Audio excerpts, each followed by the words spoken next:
আমার মা কি করছিল, আমার মারে এমন মারা মারতো, মারতে মারতে যতক্ষণ পর্যন্ত তার দম সে সেন্সলেস হয়ে যতক্ষণ না যেত ততক্ষণ ছাড়তো না। অগণতবার আমি আমার মা রাত 3টা বাজে মা ঘুমের থেকে উঠাইতো। উঠানোর পরে যেমন গ্রামে চিংড়ি মাছ ধরে, চিংড়ি মাছ ধরতে 3টা বাজে নিয়ে যেত। নিয়ে যাওয়ার চিংড়ি মাছ ওই যে খুচনি বলে যেটাকে আমরা, ওইটি দিয়ে ধইরা দেখুন তো আর আয়জান দিতেছে না, মানে মাও তাড়াতাড়ি নিয়ে সবার আগে যাইতে হবে, নাহলে তো মাছ পাবো না। ওইগুলা বেচা তারপরে আমরা আমাদের ভরণ চালাইছি। অথচ কিন্তু আমার দাদি আমার বাবা খুব সব কিছু ঠিক আছে, আমরা ভালো আছি, কিন্তু আমাদের পেটে কিছুই পড়ে না। আমার বাবার কোনো সময় আমাদের প্রতি কোনো ছিল না, মানে ভালোবাসা, টান, মহব্বত। শুধু জন্ম দিলেই যে বাবা হওয়া যায় তা না, তার একটা দায়িত্ব আছে। পড়ার জন্য ল্যাম্প জ্বালাইতো আগে, ল্যাম্পের তেলটা পর্যন্ত ইউজ করতে দিত না।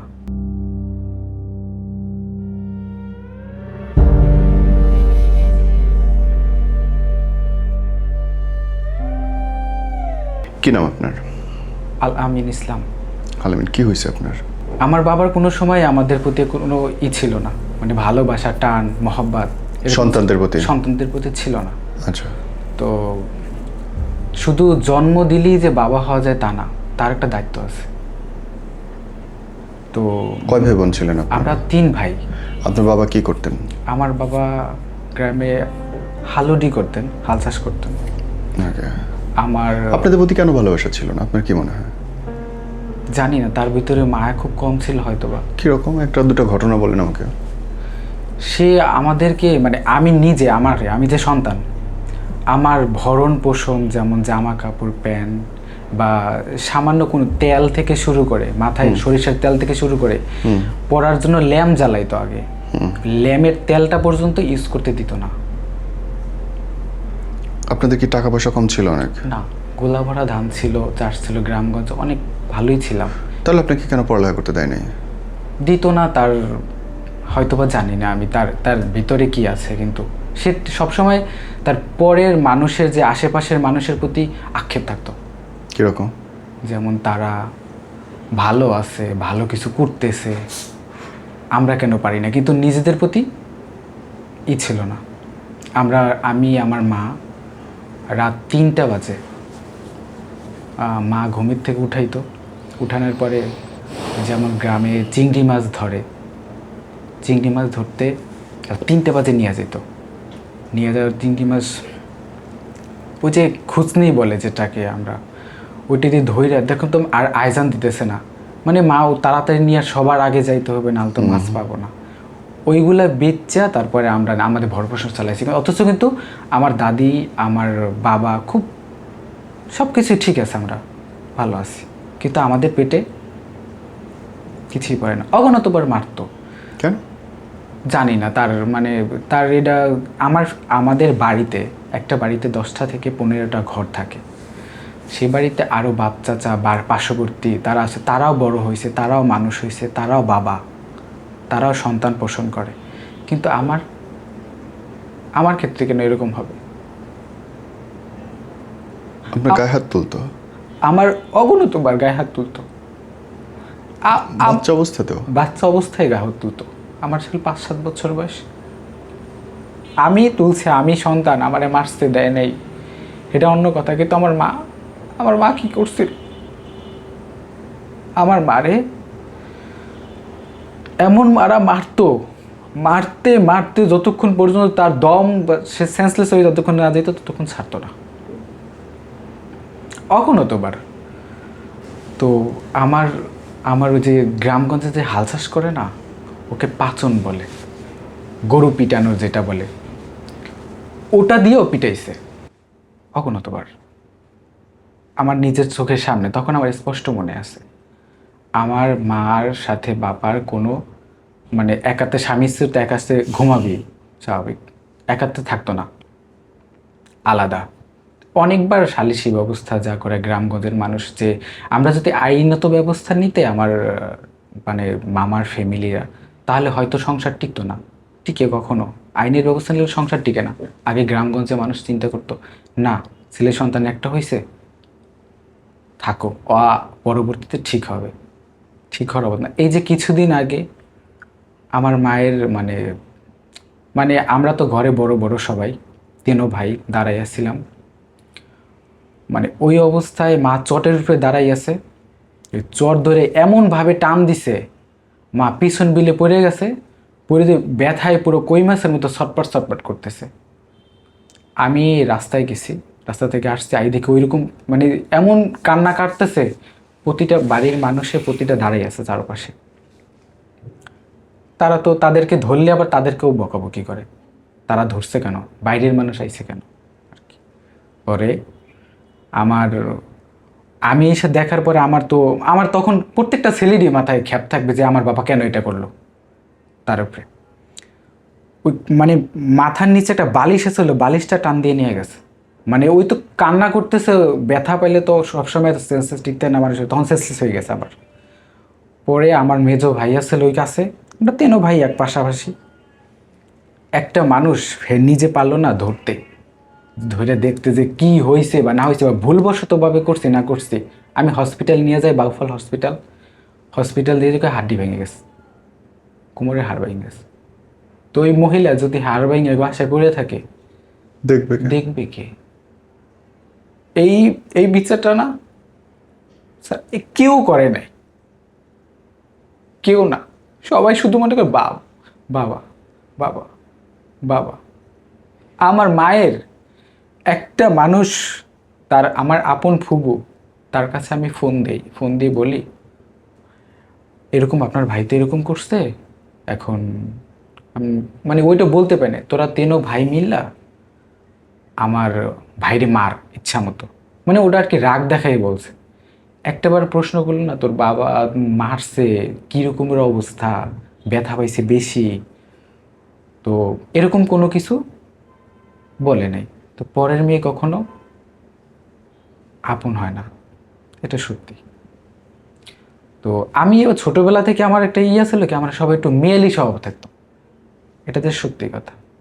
গ্রামগঞ্জে মানে ওই যে ফ্যামিলিগত যে টর্চারটা পাইতাম না, তো ওই টর্চারটার কারণে কিন্তু ওই যে বাইরের মানুষগুলোও সাহস পাইতো কথা বলতে। ওই কিছু হইলেই কথা আঙুল তুলতো, কথা বলতো, মারতো, রাস্তাঘাটে এটা ওটা করতো, আগে ভাগে মানে সবার আগে গেলে পিছনে ফালাই দিত। স্কুল থেকে শুরু করে সবাই এরকমেরই করতো। ওই ফ্যামিলিগত যেরকম দেখতো যে আমি এরকম অবস্থা আমার, তো আমরা ওই রাস্তাঘাটে হাঁটলে মানে সে মাইজ্ঞা বলে ডাকতো আমাকে। আমাকে দেখলে বোঝা যায় কিনা আমি জানি না, কিন্তু আমার দেখলে মাইজ্ঞা বলে ডাকতো স্কুল থেকে শুরু করে। আমার বাপে না, বুলিং করতো কেন? জানি না, আমি আমি আদৌ জানি না, আমার বাপে ডাকতো আমারে। একটা মানুষ এত অত্যাচার করতেছে সন্তানের উপরে, তার ওয়াইফের উপরে, নানা বাড়িতে বা আশেপাশে কেউ, কর্তা ব্যক্তিরা কেউ আসে না আগে? আসছে, আসার পর তারা বলছে মিলে থাকো, মিলে ঝিলে থাকো। আর এই যে এত মায়ের পিঠ আপনার মাকে করতেছে, আপনার মা কখনো পুলিশের কাছে যায়নি? না, যায় নাই। সংসার, তার কিন্তু স্বামীর প্রতি অনেক টান, অনেক টান, কিন্তু তার কোনো টান নেই এখনও। এই যে আজকে আপনার 2-3 তারিখ বাড়িতে অনেক ঝামেলা, আমি কিন্তু অনেক এখনও মানসিকভাবে খুবই, আমি বাড়িতে ঝামেলা হয়েছে, ঝামেলা করে মার কোমর ওই সময় ভাঙছে। হুম। তারপরে আমি ডাক্তার দেখাই চলে আসছি ঢাকাতে। তারপরে এখন বাড়িতে মানে যা হইতেছে আর কি, এখন পর্যন্ত ঝামেলা চলতে আছে, চাল দিতেছে না বা দিতে। মাকে আপনার কাছে কেন নিয়ে আসতেছেন না? মাকে আমার কাছে নিয়ে আসলে তো আমি এরকমভাবে, আমি যেখানে একটা নয়া পল্টনে আমার একটা আহ, দোকান ছিল সে আপনার ফুটপাতে শেয়ারে, ওই দোকানটা কিছুদিন আগে উঠাই সরকার দিছে? বইতে উঠাই দিচ্ছে। তো এখন তো আমি যে অবনত, আমার যে ব্যয়বহুল টাকা পয়সা, আমার ফ্যামিলির পিছনে আমি ঘর করা হয়েছে, আমার বাবা অনেক ঋণ হয়ে গেছিলো। ঋণ হওয়ার পরে আমারে বলছে যে আমার ঋণগুলো দেখতে হবে। আপনি কেন দিলেন? বলছে বাবা। আপনাকে মারতেছে, আপনার মাকে মারতেছে, ভালোবাসতেছে না, নির্যাতন করতেছে, প্রত্যেকটা দিন খাবার দিতেছে না, এবং তারপরে যে চাইবে আপনি আপনার সব সম্পত্তি দিয়ে দিবেন? বাবা, এটা বাকওয়াস কথা। বাবা ওই প্রতিটা মানুষ, স্যার আপনি যেরকম বলতেছেন এটা কেন করলেন, একটা মানুষ কিন্তু আমাকে বলে নাই যে তুই এগুলো কেন করতেছ। এটা তো লজিক্যাল জিনিস। আমাকে তুমি ভালোবাসো না, মারতেছো, অত্যাচার করতেছো, আর আমি চাইলে আমার পকেটে টাকা দিয়ে দিব? ফাজলেমো নাকি? আর আমাকে আমার সবাই প্রশ্ন করলে একটা, বাবা কই ফালাবি, বাবা তোর বাবা কোনোদিন গায়ে হাত তোলে না। বাবা শাসন করতে পারে যদি আমি ভুল করি। আমি তো ভুল করিনি, তারপরে মারতেছো, সো ইউর রং। আমার আমাকে মারতেছে, আমি এটা একদম ব্যানিশ যে ঠিক আছে না, সন্তান কিসের ঠিক আছে? আপনাকে কারণে মারতেছে তা তো না। আমার মাকে কোনো বৈধভাবে কোনো স্ত্রীর গায়ে ওরকম ভাবে মারার কোনো অধিকার আছে? ওই রকম ভাবে কি মারারই অধিকার নাই? আপনি একবার সহ্য করবেন মানে সেকেন্ড টাইম আপনি মার খাবেনই, এটাই দুনিয়ার নিয়ম। আপনি সহ্য করছেন, আপনি খাবেন, এখনো সহ্য করতেছেন, পরের বার আপনি এখনো সহ্য করতেছি। পরের বার হাড় ভাঙবে, মাথা ফাটাই দিবে। হাড় তো ভেঙেই আছে। এখন কোমর ভাঙছে, এরপরে মাথা ফাটাবে। সহ্য আপনি করতেছেন, দোষ তো আপনার। শেষ পর্যায়ে মানে আমাদের বাসা থেকে বের করে দেয়, মানে Good. বাসা থেকে বের হয়ে যাও, খুব স্বাভাবিক। বাসা থেকে বের হয়ে যাও। এই টাকা ফেরত নিয়েছেন? জি, টাকা ফেরত নিয়েছেন? ঘর বানাইলেন যে, টাকা তো ফেরত দেয় নাই। ঘর বেচে দেন, ঘর কিভাবে বেচবো? সে বলতেছে টিন উঠে বেচে দেন। ভরণ পোষণ যা করছি সবকিছু এটা নিয়ে শেষ, মানে আমি এতদিন পালছি না, বড় করছি না। আমার মা বলতেছে, বাবা তুমি যেখানে যাবো আমি ওখানেই চলে যাব। নিয়ে আসেন না কেন? এখন কিছু একটা ছেলে চাইলে তো ভাই বিড়ি সিগারেটও বেচতে পারে রাস্তায় তার মারে দেখার জন্য। অবশ্যই, কিন্তু তো? ওই যে আমার কিছু ওই যে মামা বাড়ি, ওই যে আগে পিছনে তারা করছে। ভাই সমস্যা আপনার, ট্রাস্ট মি। আমার মায়ের গায়ে কেউ হাত দেওয়া তো দূরের কথা, একটা কথা বললেও আমি মাথায় করে নিয়ে চলে আসবো। আমি জেনে থাকি সেনে থাকবে, খাই না খাই একসাথে থাকবে, অপমানে জীবন কাটাতে দিব কেন? আমার বাবা আমাকে বলতো কি, মাইকা দুনিয়ার মানুষ যেইটা বলুক, আপনার কি? কিন্তু আপনি কি করতেছেন সেটা তো আপনি জানেন। আমার বাবা তো আমার এরকম করতো। আমার বাবা কিভাবে এরকম হয়, যে আমাকে জন্ম দিছে? হইতে পারে, যে কেউ খারাপ হইতে পারে। সহ্য যদি করি তাহলে সমস্যা আমার।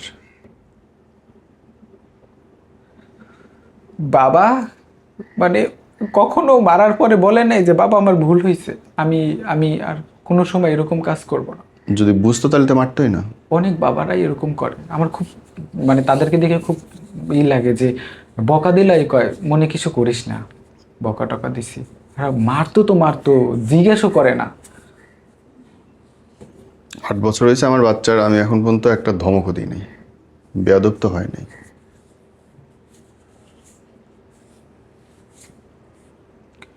এনিওয়ে ব্রাদার, আপনার লাইফ থেকে যদি কেউ শেখে, কি শিখতে পারে বলেন তো? কিছুই না, কি শেখার আছে আমার? আমি শুধুমাত্র আমার বাবা, ওই বাবা যেখানে যাই সেখানেই বাবা। ওই প্রশ্ন একটাই, বাবা। চলে আসেন, ওই বৃত্ত থেকে বেরিয়ে আসেন, বের হয়ে আসছি এখন। মাকে নিয়ে আসেন, আজকে নিজের মতো থাকেন। আজকে আপনার এই শোতে আসা মানে মানে এটা আমার একদম, না আমি বলছি যে এরপর আর দরকার নেই আমার ওই সাবটার, আমার দরকার নেই। বাপের দায়িত্ব হচ্ছে সন্তানকে দেখে রাখা, বড় করা, সম্মান দেওয়া, শেখানো, পুরো দুনিয়ার সাথে লড়াই করে আমার সন্তানের জন্য পাশে থাকবে, এটাই তো নিয়ম। সে ডাইরেক্টলি ইনডাইরেক্টলি রাস্তায় নেমে গেছে এখন। তার কিছু মানে তারই হয়তো মানুষ তো সবার পিছনে সবাই থাকে, কিছু মানুষ হয় বের করে দাও মানে উস্কানি দিছে। তার কিছু আত্মীয় স্বজন, যেমন তার বোন, তার বোনাই, তারা বলতেছে আমার দাদু। আমি দুনিয়ার কোনো মানুষকে দোষ দেওয়ার পক্ষে না ভাই, বিশ্বাস করেন। আমি সবসময় আগে নিজের দোষ দেখবো যে আমার দোষটা এখানটায় কি। আমার দোষ আমি সহ্য করছি। প্রতিটা মানুষ তো নিজের দোষ দেখতো, তাহলে তো কোনো অন্যায় হতো না। আপনার দোষ আপনি সহ্য করছেন, আপনি একটা পূর্ণাঙ্গ মানুষ। বাবা